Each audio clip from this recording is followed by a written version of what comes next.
pessoal, meu nome é Silvia Colello e vou mostrar para vocês revelando paradigmas, concepções de língua. Se antes a gente estava discutindo concepções de educação, hoje nós vamos pegar bem a concepção de língua. E eu começo com a seguinte problematização. O que ensinamos quando ensinamos a língua? Isso parece uma pergunta besta, né?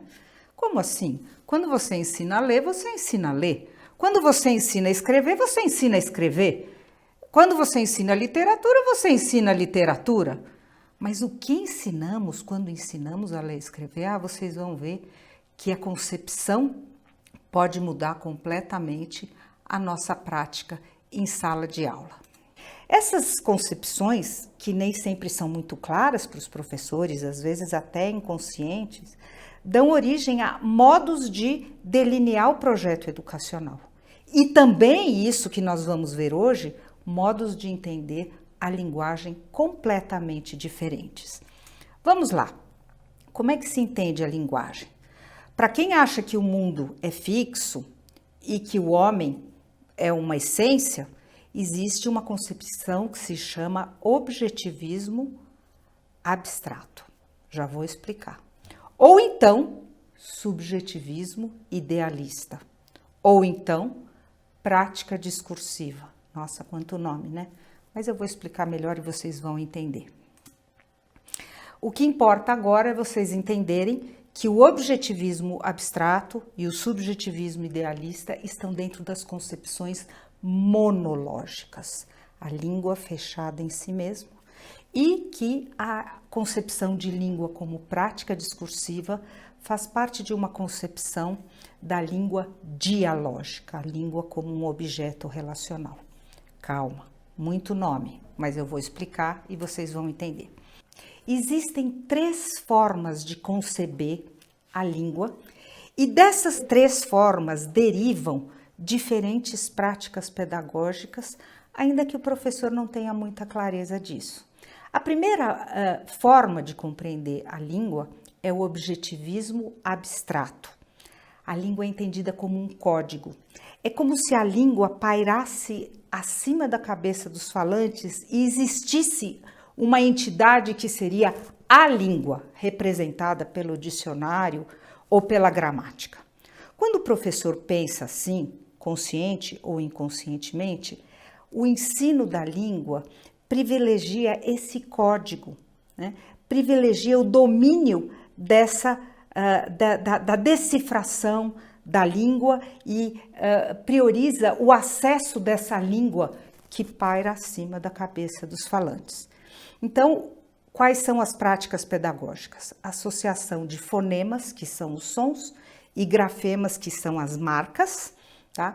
Preocupação com a ortografia, com a gramática e com as estruturas linguísticas. Veja bem, eu não estou falando que não é para ensinar gramática. O problema aqui é ensinar só a gramática, ensinar a língua só pela gramática. E achar que a escrita é uma codificação e a leitura uma decodificação. Então, às vezes, vocês podem perceber que é uma concepção rígida de língua.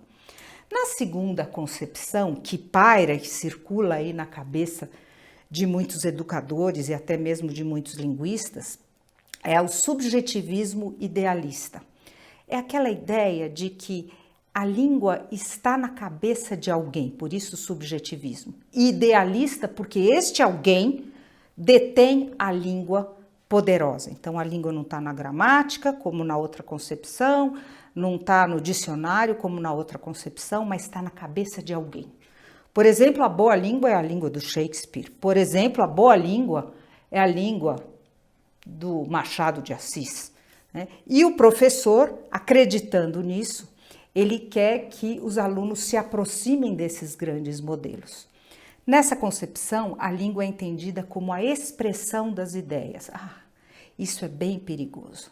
Porque quando eu falo que a língua é a expressão das ideias, qualquer um de nós concordaria. Você concordaria? Você concordaria? Ela tem uma concepção aí meio enganosa e meio embutida, mas muito problemática, né? A língua é a expressão das ideias, como se a fala ou a escrita fosse a passagem da cabeça para o papel ou da cabeça para o verbo, e da palavra para a cabeça, num trânsito linear, daqui para cá, sem outros fatores interferindo. Então, a escrita, a fala é o registro e enunciação compreensível de ideias, e a leitura e a escrita é recuperar a ideia do outro. Tanto que o professor pergunta para o aluno, o que o autor quis dizer? Essa pergunta é clássica. Como se aquilo que o autor disse só permitisse uma única interpretação, que tivesse que ser arrancada do papel até chegar na compreensão do aluno. Essas duas concepções marcam uma escrita aprisionada na escola. Vejam lá o meu aluninho lá sentado, aprisionado na linha do papel, aprisionado no preto no branco. Então, essas duas concepções, a gente diz que são concepções monológicas de linguagem, tá? Por que monológicas? Porque a língua é entendida de uma forma autônoma, como eu disse, o preto no branco. Não vem interpretando, não. Ou está no papel ou não existe. Então, como se existisse uma rigidez textual, independentemente de propósitos, de sujeitos, de interlocutores, de contextos, de modos de expressão. Essas duas concepções que eu mostrei para vocês não consideram a possibilidade de um uso flexível da língua e na relação com o mundo e com os outros. E aí, como é que fica o ensino? O ensino da língua como um ativismo, são os exercícios maçantes de gramática, tá? Um ativismo pedagógico centrado no certo e no errado. Ou a língua quase que matematizada, quase que robotizada. Vou dar um exemplo para vocês e eu acho que vai ficar bem claro. De manhã na escola, o menino realiza a seguinte atividade. Ele está aprendendo a ler e escrever e olha a lição que ele faz na escola. A pata pá, a pata pá. A pata é de papai. Pepe dá comida à pata. Papé pipopô, papé pipopô. E aí abaixo tem uma série de palavras completamente desconectadas entre si, mas que estão aí porque pertencem à família do P. Então é pá, pé, pó, pai, pua, aipo, pio, opa, upa, pua, papo. Aipo, o que é aipo para uma criança de 6 anos? O que é popa para uma criança de 6 anos? É nada. Então, a língua vem de uma forma artificial, mecanicista, subtraída da sua natureza, que é a natureza da comunicação e da relação humana. Vocês me perguntariam, será que a gente não precisa fazer um pouquinho de papé pipopu para aprender a ler e escrever? Todo mundo passou por isso, é verdade, todo mundo passou por isso. Mas se todo mundo passou por isso, também a gente tem um índice de analfabetismo funcional no Brasil que é absurdo. Pessoas que passaram pela escola, que aprenderam a ler e escrever e que não conseguiram sair do papé pipopô, Pepe da comida à pata. Então, assim, dá para escapar disso? Claro que dá. E quem responde é o mesmo menino que à tarde em casa resolveu brincar de língua. Ah, sim, porque a língua também pode ser divertida. A língua também pode ser uma atividade bem interessante. E como ele não tomou a ducha de água fria da escola ainda, ele se dá o luxo de brincar de ser escritor. Mas ele brinca de ser um jornalista. Vamos ver o texto que ele escreveu sozinho em casa? Eu vou ler para vocês como ele gostaria que fosse lido e eu peço para vocês tentarem acompanhar aqui a leitura e a escrita do menino. Boa tarde, senhoras e senhores. Está começando o Jornal Debate. Numa casa de 5 crianças e pai e mãe, num assunto de hoje, vai ser um assassino. Um ladrão na casa que nós falamos agora. Na casa, ladrão pegou uma criança e pôs ela em cima da casa que a criança dormia. E o ladrão matou a criança. O quarto que a criança dormia ficou uma bagunça e faltou um pedaço, com sangues de facadas na barriga, faltou outro pedaço, das crianças de 7 anos e de 5 de idade. Agora vamos com o final. Boa noite, senhoras e senhores. Um beijãozão, zoom, Jornal Debate. Veja que essa criança que está aprendendo a ler e escrever, o texto tem um monte de problemas? Claro que tem. Problemas de segmentação, de juntura, quando junta palavras, de coesão, né? Problemas de omissão. Mas o que a gente tem aqui é um sujeitinho que aos 6 anos de idade ousa se posicionar na figura de um sujeito autor. Ele conta o seu caos, bom, um pouco violento, mas provavelmente porque essa é a realidade dele. Esse é o mundo dele.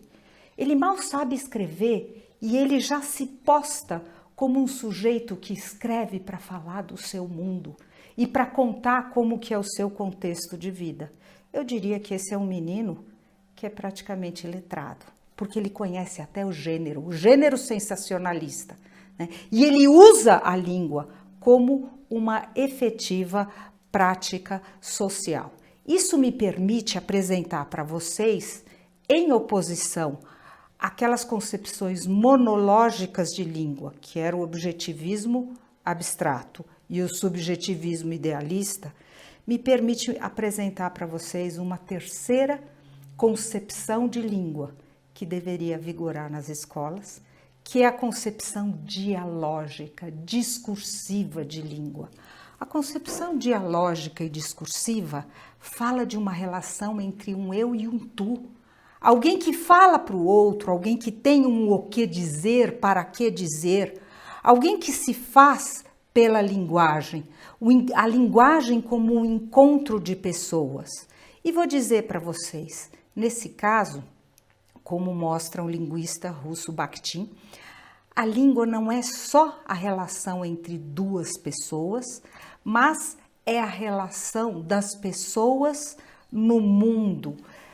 O Bakhtin usava esse termo simpósio universal para mostrar como nós vivemos num caldo de sujeitos falantes, onde as pessoas concordam, discordam, perguntam, respondem, um caldo cheio de valores, de preconceitos, de pontos mais ou menos valorizados. Então a língua não pode ser alguma coisa neutra. A língua é necessariamente contextualizada dentro de um propósito. O Bakhtin falava que neste grande caldo que é a nossa sociedade, de múltiplas vozes, a gente tem forças conservadoras, que são as forças centrípetas, e as forças criativas, que são as forças centrífugas. E aí, veja, neste caldo, talvez a gente tenha que ensinar a língua como uma possibilidade de participação crítica e de produção criativa. É só por